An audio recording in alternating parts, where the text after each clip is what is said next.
Okay, guys, so we are taking a look at our categories here of how we get investor leads. We are now going to do the for sale, business for sale approach. All right. Now, guys, this is a very interesting one because we can actually earn commissions if we sell one of these businesses. And I mean, this can be thousands and thousands of dollars. But this video is regarding how do we respond to these ads. So we're going to be providing scripts in this video, and we're going to also be providing recordings, live recordings. We're going to provide probably 2 or 3 in this video, but we're going to have any other recordings relating to this category in the description also. So what happens here? How do you go about handling these leads here? So just to take a look at an ad, this is a locksmith business for sale. This is what they're going to be asking, and they're going to be, and it says right here, financing available. So you see, the reason these businesses allow us to advertise is because we are presenting the financing for them. So these guys are for sale by owners. They're just selling their businesses on their own, and they don't want to finance anybody. So of course, if you can put financing in your ads, you're going to sell your business quicker because more people need financing, right? So, and then of course, we have a little link here of the actual business that we are selling and all the descriptions and everything. But either way, we're going to get, and we may as well take a look at this one. And here's the a nightclub, right? And we have a team of people who are actually going and finding these businesses for us to advertise, who are excited about us to place our financing in with their business and sell it quickly for them. So either way, when we're dealing with these ones here, the first thing we do, and we're going to provide a script, keep in mind. But the first thing we do is we let them know, guys, I am not the owner of the business. I am the financer. So you see, what happens is that, and we're screening, let them know we're the financer, and we're screening the potential buyers and clients for our for the owner. So you see, not anybody's just going to open up, like business owners just don't open up their books just to anybody. They do have a screening process. So sir, there was financing in the ad, and do you need financing? Because we can finance up to 25 to 50%. Now, sir, the value of the business, what they're asking for is $1 million. So you would need at least 25%. Do you have that down? Now, you see, if they say that, well, I'm not interested in financing, I have all the money to buy it yourself. Well, right now, that would mean that we just identified somebody who has $1 million that we might be able to present other opportunities to, because keep in mind, 1 out of 50 people are going to buy the business they called upon. So you see, what that allows us to do is know that, oh, this individual has $1 million, and we place them in the investor lead, and before you know it, we're selling them a business opportunity and some debt. We're selling them some debt. So you see, this type of lead here, this type of category here, it is a really, really, really powerful one, because if that individual does buy the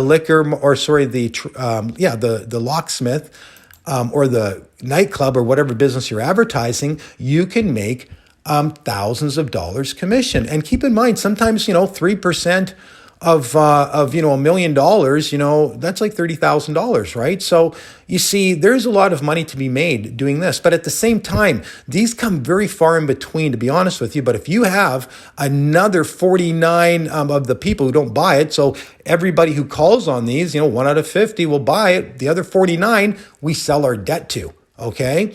But this is really the most important part, is when you're responding to these people, you let them know you are not the owner. We're always just going to tell them the truth. We're the financiers. We are going to be screening you today. And sir, do you need financing?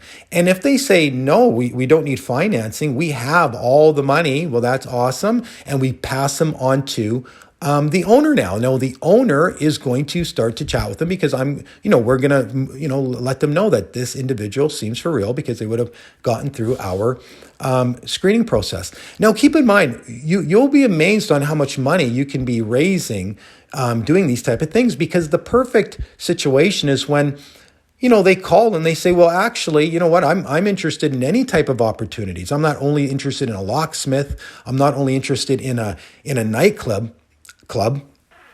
I'm interested in other opportunities. And these people there, what we do is we sell our debt to them, right? So you see, very, very simple one to handle. And again, we're going to provide some recordings, and we're going to also give you a script on the points that you have to go over. So this is why these ones here are so important, is again, if you do sell this business, we get a commission, but most likely they're not going to buy the business they called upon. So great, we get to now take them and put them into the database, the investor database. And this is how we populate this database. And before you know it, we have a lot of people that we can be speaking to who have money. And keep in mind, what we're really doing is building a venture capitalist database, because any type of business now that you come across or opportunity, you can always present to your database the people who have money. And before you know it, you might get somebody's dream off the ground here because they had a great idea, but they didn't know where to find the money. And you knew where to find the money, and they had the idea. And before you know it, these kind of things happen too. But our main objective here is to learn how to buy and sell debt. Okay, guys. So again, here is the video. Here is the ads that we're placing in here. It is business for sale approach, and you can see how powerful that is. Before you know it, even if you're working these days and at another job, you place your ads out in the morning, and before you know it, at nighttime when you come home from work, you've got some people that you can be sending out and communicating this information to. Okay, guys? So that would be business for sale category. You guys go get them, and we're going to be supplying scripts, and we're going to be supplying live recordings.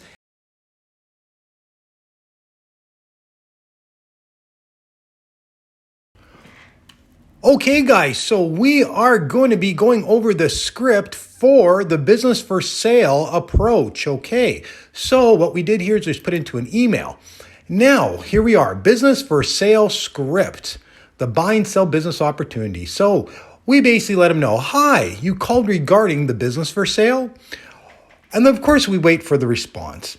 Great. Just to be clear, I'm not the owner of the business. I am the financer. The owner of the business asked me to screen the calls for them, making sure they are only dealing with qualified buyers. As I'm sure you can understand, no business owner wants to open up their finances to just anyone. It's just like selling a house. You don't want to get the house all cleaned up for someone who can't buy the home, right? Great. So my objective here is to ask you some simple questions. Do you need financing, or do you have cash to purchase the business? And of course, you wait for the response. And of course, you want to work it into, okay, guys, well, just so you are aware, in the ad, it stated financing available. We can finance up to 50%. So the business asking price is, and then you list the asking price. So do you have half of the asking price for the down payment? Then we can finance the other half. So you see, once you explain to them that you can finance the other half if they have 50% down, we wait for the response. Now, of course, there's going to be either, well, we do not need your financing. That's one response. Or they're going to say, well, we do need our financing. So here's a little flow chart for you. If they say, well, we do not need your financing, we say, okay, if they do not need our financing and they have been polite and courteous throughout their communications with us, and we feel they are qualified buyers, we now pass their name and contact info to the owner of the business for the seller and buyer to take it from there. As simple as that. And keep in mind, if they buy the business, we make a commission. Now, if they do need our financing, to qualify for our financing, they must have experience running the daily operations of the type of business they called upon. If they do not have experience, it makes the investment much riskier than if they have years of experience. So we ask them, do you have experience in the daily operations of running this type of business?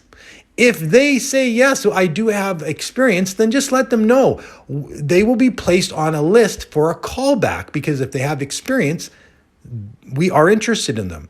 If they do not have any experience in the industry, they called upon, then most likely they are just looking for an opportunity. And this is where we let them know if you're just looking for an opportunity, this is where we present them the buy and sell debt for profit and sell them some debt and make some money. Okay. So now note the buy and sell debt for profit script is within the direct approach video. So then if they are interested in that and they are just looking for an opportunity, well, of course you would now carry on with that script. Okay.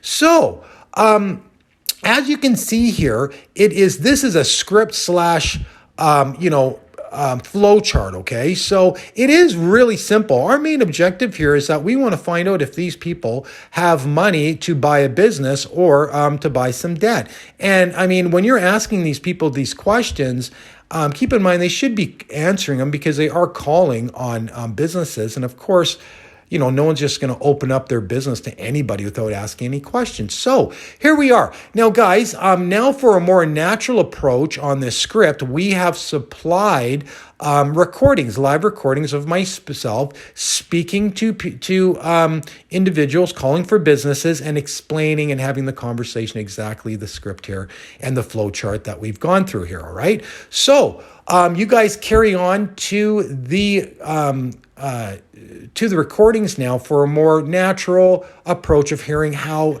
a real conversation goes. Okay, you guys have a great day.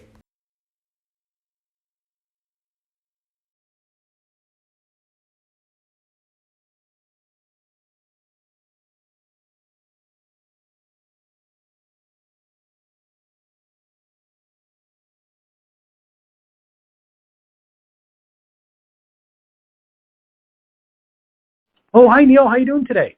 Good, thanks.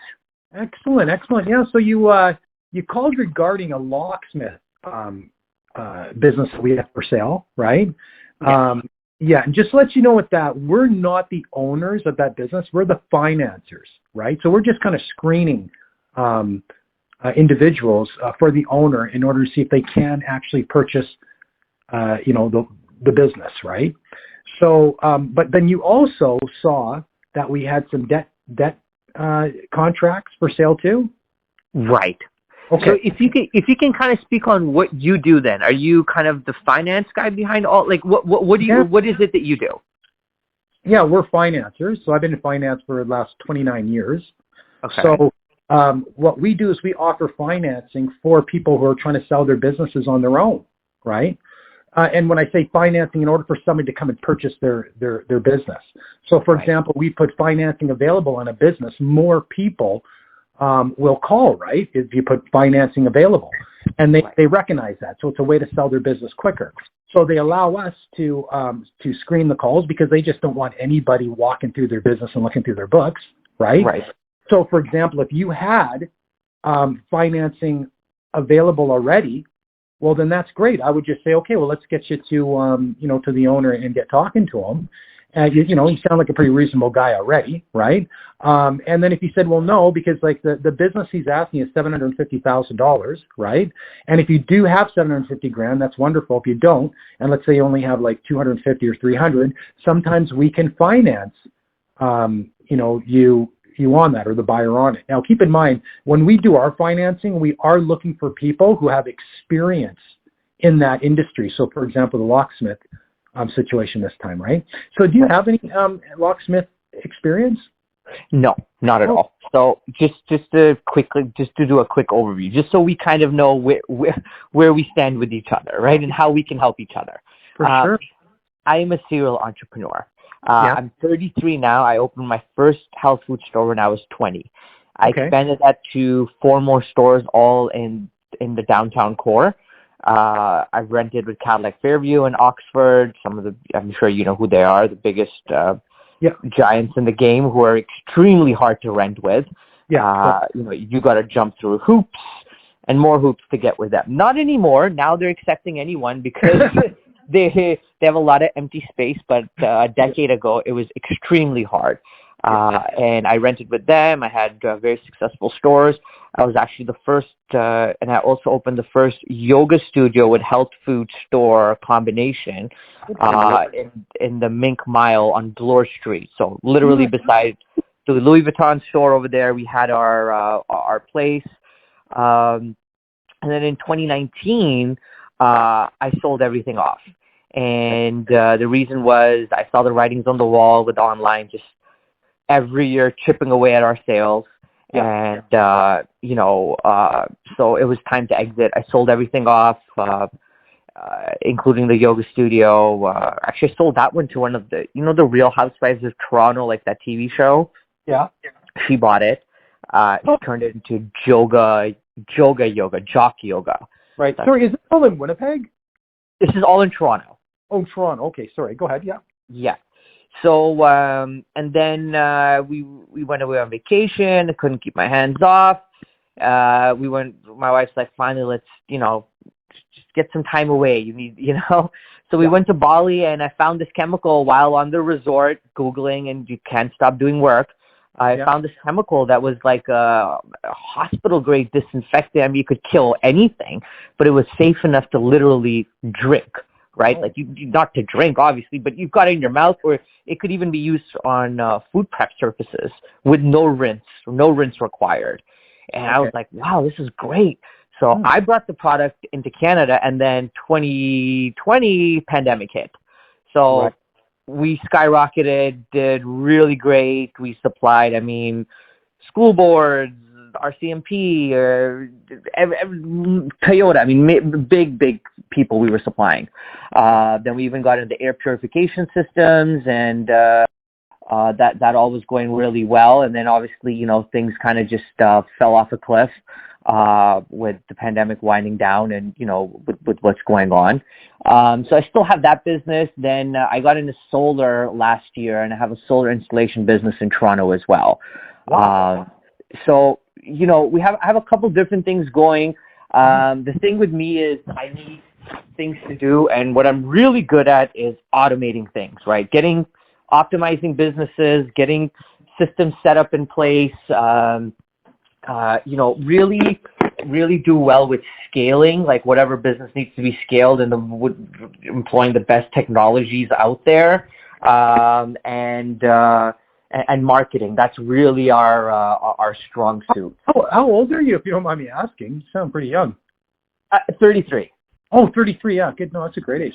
Okay, we did a lot for a 33-year-old, but what we've got going on here is it sounds like you don't really, you're just looking for an opportunity. And honestly, I think after listening to what you're saying, I think one of the better opportunities for you is buying and selling debt. Have you ever heard of buying and selling debt before? I have. And I heard about it from my father-in-law briefly, right? But he doesn't want to.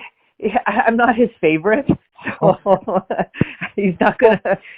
I know he does it, and but other than that, I've kind of asked him to explain it to me and get into it. He has not been very forthcoming. So when I saw your ad, I was like, well, I know he does it, and he's a uber successful guy. I mean, he does a lot of other investments and stuff too. But I said, let me find out what this is, and if there's an opportunity here. The locksmith is fine, but it was more of like an impulse seeing the ad. But it's more about the debt financing. I'm more interested, and also just finding out about do you finance? Yeah, exactly. Neil. So basically, I'm going to ask you one question here, because this you have to understand in order to understand what we're doing with buying and selling debt. Are you aware that the banks sell the debt without telling the Canadian public? Are you aware of that? Yes. Okay, so for example, you go and sign a contract at the Royal Bank of Canada, whatever, and now 3 days later they can take that and sell it to the world market, called securitization, right? Right. Like 3 days later. So now if you won a lottery, let's say you went and won the lottery, and you decided to pay out your bank loan. Now you see, if you don't do the transaction correctly, such as ask if they sold the debt, most people would never ask that. They would just come and hand over the $20,000 that they believe they owed the bank, right? Right. bank sold the debt and collected money, obviously. They sold an asset. And then you come and give them the money without asking them for proof of ownership of the debt. The bank just got paid twice. Is that correct? Right, right. So you see, when you understand that premise, you see, what happens is that we offer a service to the Canadian people that you reduce your debt by 25% without it affecting your credit, simple interest, not compound interest, right? Okay. And much lower payments. So you see, when you can bring that out to the debt problem world here, I mean, there's so many people have debt problems. There's a lot of people that call and say, sure, I mean, you know, they're already paying $800 a month interest-only payments. What more could we screw up for them, right? So before you know it, they sign a contract with us, and we take that contract, and now we go and sell it, and we fund it, and that's kind of how we make our money. But at the end of it, just taking a look at the type of marketplace we're in for debt, I mean, it is growing by leaps and bounds every day. People are getting in problems with debts, right? So you see, the only way, we're the only ones that offer that benefit, reduce your debt by 25% without it affecting your credit. And the only reason we can do that is because we're private lenders.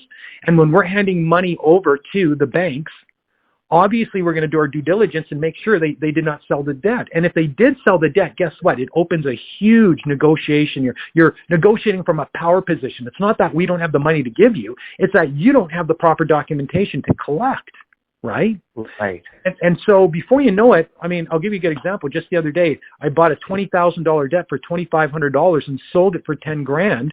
Within like 3 weeks. I wasn't even trying those 3 weeks. And at the end of it, you know, made $7,500 in 3 weeks just off that deal, right? Because I bought it for $2,500, sold it for 10, and it was a $20,000 debt. The guy who bought the debt, he bought it for 10 grand. And it's worth 20, and it literally pays out $27,000 in 3 years. So he made $10,000 into $27,000 over a course of 3 years.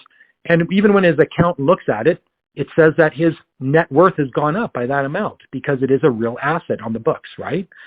So how does that, sorry, go ahead. I'll ask my questions in the end. Go ahead. Oh, no, you go ahead. I was just going to ask you, do you understand all what I'm saying so far? So go ahead. Yeah, I understand that part, but who's securing, like when you say you're buying this, am I literally buying, on Abraham's contract? Is John Abraham paying me? Is the bank, like who's paying who? Good question. Okay. So what happens is that as an investor, there's two ways to go about this. One is just being a passive investor, somebody who does not work our system and invest their time and energy. They just invest money into purchasing debt, right? So in that situation, what would happen is that, we would now sell you a debt, but with that debt, you get an assurance fund. And if you pay $20 a month, if your contract ever goes delinquent, and delinquent is defined as 3 missed payments, we will replace that contract with a one that is up to date, right? And then we'll take the other one back. And the reason being is because we get so many contracts, and if we're buying them for so low, we can do different things, right? My experience with this whole thing is that most people want to pay their bills. It's just that sometimes there's divorce or accidents or whatever happens. And if we can give them those 6 months to get back on their feet, and then before you know it, we sell it again. But during that time, you don't care because you already have a brand new contract that we replaced, right? So, and that's only $20 a month to get that into that assurance fund. So, so to answer your question, who pays you is the actual Canadian on the contract, puts it into your bank account every month. If it does not arrive that month, you phone us and we will basically, phone them and ask them what's going on. You need to figure it out. 95% of the time, they just might be late. But then sometimes, the other 5%, we end up having to purchase back the contract. But that's okay. It's win-win because we take it back. We can fix it, right? It's like the manufacturer taking something back from the retailer, right? Right.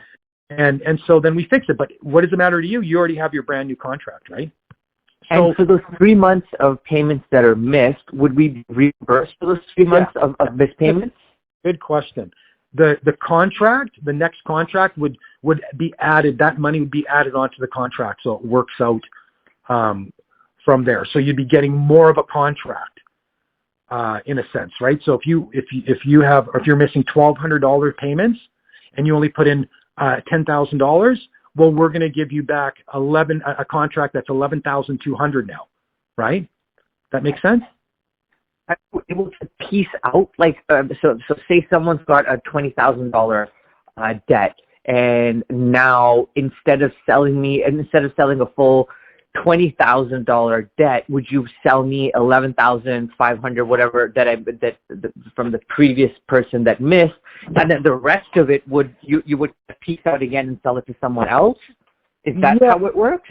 Exactly. Like, I mean, the one that goes, let's say the one that went delinquent with yours, and we're replacing it. We take it back and we nurse it back to health in a sense, and then we sell it again, right? Okay. And the one you have, well, it doesn't matter. You're getting your payments, and the one that we took back from you, what does it matter? Except for the fact that the contract we gave you, because your initial question was, do we get our 3 months payments back?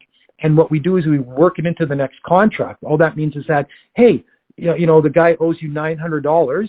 You put in $10,000 for this contract. We'll give you a contract that is $10,900 now, right? So you did get that money back in with interest because the new borrower is paying you the interest, right? So right. Yeah, so it does work out really well. It's a really nice kind of a, you know, just a safety net there to pay your $20 a month, and before you know it, you've got a really good portfolio going. And what we do is we'd have you open up a number company that you own. And the only thing that we'd want in there, you know, it's for your best protection, is just the debt. So all the money being paid by the borrowers are going into that account. And eventually, after like 18 months, that company can borrow money because it has money coming in for the last 18 months. And before you know it, you can leverage, you know, for different types of deals, like real estate deals or whatever, right? But it does serve a purpose, putting it into a number company, because when you take that number company file to the bank, they're going to take a look at it. Oh, wow, you know, you have, you know, $1,500 a month coming in unencumbered income, and right. they owe money on that, right? So, you know, then that's the next level. But I think for now, then the next step, so I explained to you the passive income, then the next step would be, hey, if you wanted to come and buy a business unit with us, right, that's $110,000, but we work with you for like, you know, 6 weeks before we even ask you if you're interested in doing something like that, right? You'd have, you know, because I mean, it's like if I had a gas station for sale, I would, okay, you know, I would invite you in and say, hey, for the next month to 6 weeks, come and meet the customers, hang out behind the till, meet our staff, our part-time staff, you know, meet the suppliers maybe the next day or whatever, you know what I mean? So you'd come in and hang out. So that's what we kind of do there. But I think with a guy like yourself right now, I'll send you, if you can text me your email, I'm going to send you I'm going to send you some videos to watch, right? But also send you I think there's 2 contracts that are good ones right now that I'll send it to you and see what you think of it, just so you can see a contract, right? And you know, kind of go from there. But it sounds like you're, you know, I'm going to take the locksmith business off the table here for now, right? Is that fair to say? Because I think it's really... Is that an owner operator? Because I'm just not interested in anything owner operator. Is that like an owner operator business? Yeah, you mean the locksmith? Yes. Yeah, I mean in general, I mean, yeah, you'd have to learn how to do locksmith stuff for sure. I mean, I guess it's up to you if you wanted to get somebody to manage it and just take a piece of the pie every month, you know, and then so your time is freed up to do other things. But I would really suggest you take a look at, like, let me tell you, I've been doing this stuff for 29 years, and there is not a business model that I've seen that beats the debt business model right now, especially in these times. Like, you can't throw a rock in a general direction without hitting somebody in debt, right? Now, these contracts that you're getting from the bank, right? Now, so you're very confident, you know, that when you're saying, you know, you get the protection. So you obviously have... Neil, can I just want to make sure we understand what we're saying there. You said something there. You said these contracts we're getting from the bank. What's happening this, just so you understand it, is that the contract is from the actual client, the borrower, because we put a contract in front of them with conditions of this is what has to happen to meet this and this, and they say, okay, under those conditions, I want to borrow the money. So they sign off on it. Now, what happens is that we already have a contract; they have to pay us, right? And the bank has to respect our contract because we're affected parties now due to contract law, right? So you see, we approach the bank and say to them, okay, guys, we have a contract here, right? So we'd like to pay you out. So do you have proof of ownership of the debt? Before we hand over our hard-earned money, we need to know that. And so you see, when we beat them down, we know how to beat them down. And I'll give you a good example. Like if you were going to buy a car from me, and I said, okay, can you give me the money? And you said, okay, well, can I see proof of ownership of the vehicle, Kevin? And I said, I don't have that on me right now, but give me the money anyways. You would say, well, absolutely not, right? So the same premise holds true when you are buying a debt from the bank, when you are paying them out. So as a private lender, we know all this stuff. And so we execute it. We just let them know, okay, guys, like we're asking for proof of ownership of the debt because we all know that debts are bought and sold every day. So we're just making sure that it's sold, that it's not sold. So what happens is that the bank now has to negotiate with us with their contract, but the contract that we're executing is the one that they signed with us, the borrower. They signed a contract saying, I will pay you $800 a month or $400 a month for this time, right, under these conditions, if you can make those bank people go away. And a lot of these guys are like Payday Loans and Fairstone and Easy Financial. Like these are really high interest rates. Like some of them are like 48%, right? Mm-hmm. Yeah. So we go in there and we really help the Canadian people, man, because there's so many people that are paying. I just spoke to one today, $800 a month interest only payments for the last 3 years. Wow. Right?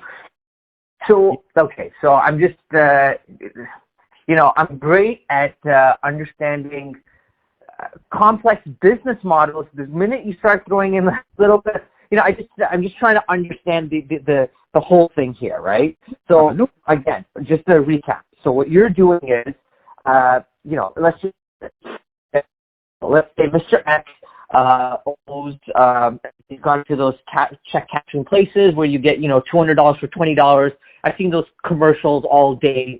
So he goes there, borrows, he racks up, say $10,000 from them. So you are going to that easy financial or, whatever bank, you're saying, hey, this guy took out $10,000 to remodel his home. You gave it to him at this percentage. Do you own the debt? Now, is it a case where 99% of the time the bank says, no, we don't own the debt? Or does it actually come back that the bank says, yes, we do owe the debt, we do own it, and it's not for sale? No, not okay. So 99% of the time, they do not own it any longer. Therefore, they have no legal reason to collect, because what we tell them is, okay, well, if you sold the debt to somebody, just tell us who you sold it to, and then we'll deal with that. But the problem being is when we understand what securitization is, what they do is they cut up each contract into like 20 pieces and sell them individually via securitization, right? So they don't have for documentation anywhere. And so what happens is that, you see, in 2008, there was a big crash, right? And so in 2008, the reason that crash happened was because the banks were selling debt irresponsibly to the world market. They admitted it. So guys like myself that have been around for like last 29 years, we never asked the bank for proof of ownership of the debt prior to 2008. It was unheard of to question the bank. But as time went on, and then all of a sudden they were saying in 2008, this is what happened. By 2011, private lenders like myself, we were definitely saying, geez, we should really be asking for proof of ownership of the debt. So we started doing that. And to our surprise, the banks couldn't produce it. They didn't have it because they sold it. They sold the debts. So you see what happened is 2011 to 2013, I did mine and my friends and families and all the guys, we did our own debts. And then by 2013, we have, reduced my debt by thousands.com, and we offer it as a service to the Canadian people since then. And, and all the way to 2022, we pretty much have it absolutely perfected now. Right. So that's kind of how it all developed. But what I'll do, I have to make a phone call here to a guy right away. So why don't I send you a link, right? And if you can text me your email, that'd be great. And I'll send you a video and maybe the blog. I have a blog that I What's run. your website? I'll send you my email when we get off the phone. That's not a problem. Yeah. What's your website? I'll crawl around there.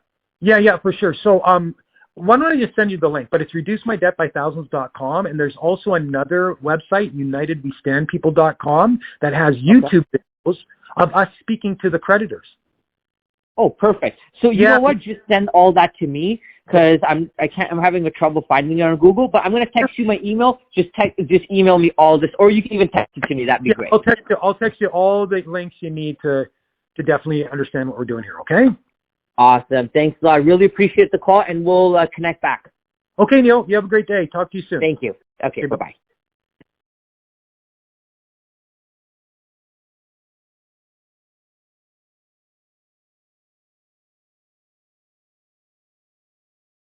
Hello. Hello?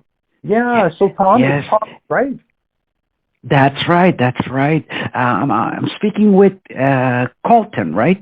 Yeah, Colton, you were or Colton, but I'm Kevin. Kevin. Yeah, I'm Kevin. Kevin. Yeah. Do you have any? You're looking at a locksmith business, and you mentioned in your emails in communication with Colton that you are looking for the financing. I just wanted to get a better sense of the business itself to help me make an informed decision about the financing part, right? Because I do appreciate the offer on the financing. However, I had a few questions that I had sent across, I believe on the Kijiji, the communications platform itself, with regards to getting some more details about the locksmithing business itself, right? Okay, well, here, I'll tell you how I work through this, right? Like, I'm not the owner, right? We're the financiers, and the owner asked us to kind of screen the people, right? So that's, everybody coming into their business and looking at it unless somebody screens them for them, right? So that's kind of... Sounds good. Yeah, that's just kind of where we're at. So, at this point right now, I mean, do you have, it's $520,000 they're asking for it, right? We can do the financing up to 50% if you have experience, right? So, at this point right now, do you have $520,000 to purchase the business, right? I mean, that's one of our screening questions, right? We want to make sure that you are capable. Well, the answer is yes, we do. But also the other factor that I also want to see, because we do LBOs, we do MBOs, leverage buyouts, managed buyouts. We also do based on the business, right? It just depends on the numbers of where the business is, right? So this is something that I'm keen on looking into before I take on financing or consider financing options, because I love the idea about financing, because if there is a win-win proposition, I've got businesses that are 100% funded by either the owners themselves or third party, right? So I have looked at all those options, but the important thing for me, Kevin, is to know more about the business itself to decide which would be the best way going to buy that, because having the capital is one thing, but just knowing to say, okay, are we going to use our capital, or are we going to use something that could have a better option depending on where this business is at the moment, in terms of financials, in terms of as a business, the jobs, the tasks at hand, and also, I mean, where do they stand in the market at the moment, right? For sure. So that's something I like to explore. Yeah, for sure. Absolutely. I completely 100% agree with everything you just said there. So as of right now, you're kind of just looking for opportunities, right? Like, I mean, because we know where many other businesses are, like we kind of do this for a living in a sense, right? So are you looking particularly for a locksmith business, or are you just looking for opportunities? No, we just look for any good opportunity that's there to make money, right? So we're not per se, if you're asking me, am I a locksmith? No, I'm not a locksmith, right? But what we do is that we invest into businesses that have, a stable business, especially service businesses from HVAC, dental, you name any sort of service business out there, we buy it up, right? When you say we, like who are you referring to? Like you have a group of guys? We have a family foundation, which is basically the source of our capital, and it's from outside of Canada as well. So that's just our strength as an entity. However, the decision maker is myself, and if we have some good local financing or we do different types of structuring as a business, right? Depending on where this business is at the moment, right? So that's just in essence of what it is, right? No, so, sorry? Yeah, sorry. Thomas. So you do this for a living? Like you look for opportunities. This is what you do for a living? When you say if I do it for a living, I consider it something I do. But I'm not sure what you mean by a living, but I am quite settled where I am. But it's something that I just enjoy doing, finding businesses of people who are retiring or people who, we just closed a deal with some business. The owner, moved to this part of the world, and then he got a citizenship, but then he just didn't feel right to spend the rest of his time here in this country, wanted to exit. So we've had different scenarios where we deal with the thing, but the business had a good positive cash flow. So, there's something. And then we didn't actually, we took the ownership of the business, but on a conditional term that we bought 50% and he still owns 50% of the shares, and where we will end up paying him over time the remaining 50%, right? It's different things that we do with. Yeah. Hey, Thomas, can I throw you something here? It's kind of interesting because you and me sound like we do the same things during the daytime. It's just that, mine's not from a family foundation. I just have like about 3,800 private lenders and investors that I've been working with. I've been doing this for like 29 years. But it sounds like it sounds like you and me are doing the exact same thing, which is kind of cool. But I mean, like I said, it's good about networking and sharing information. So if I'm going to go and let the owner of the locksmith know that we have a very, very, viable person here, right? Yourself. I appreciate that. And I'll get you in touch with them. But at the same time, I'm going to look for some other businesses because I have a really good idea of what you do. I actually really understand what you do and what you're looking for. So I'm going to go into my little database and I'm going to bring some opportunities for you over the next week or something, and we'll get to know each other a bit. But I think you'll like some other stuff that we bring you too. I mean, we have more than just the locksmith, right?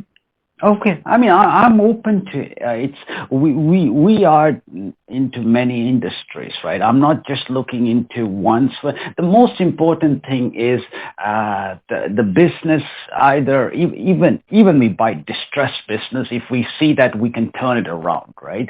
So that's how much of the depth we go into certain industries or certain lines of business where we see even the possibility to turn around a business, right? But what I'm keen on is just to understand better. And we have specialists on our back end also to help me understand better what are the chances of having this business to be a success, right? Or at least a positive cash flow. Let me put it in gentle terms, right?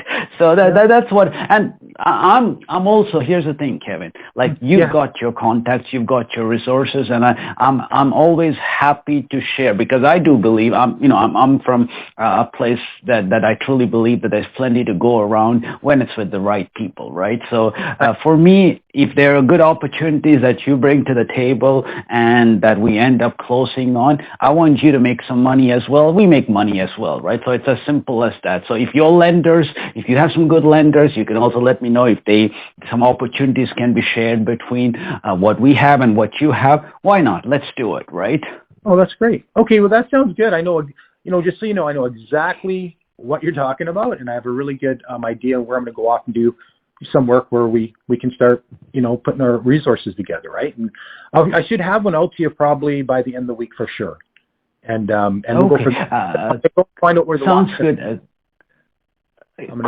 Colton, I believe, has got the email as well, so you can drop in by the emails of whatever is that you would like to share, and then I guess we can take it from there. Awesome. And is this your cell phone? No, this is an offline, because I have a lot of people that reach out for business opportunities and things like that, and they keep barging at my numbers, right?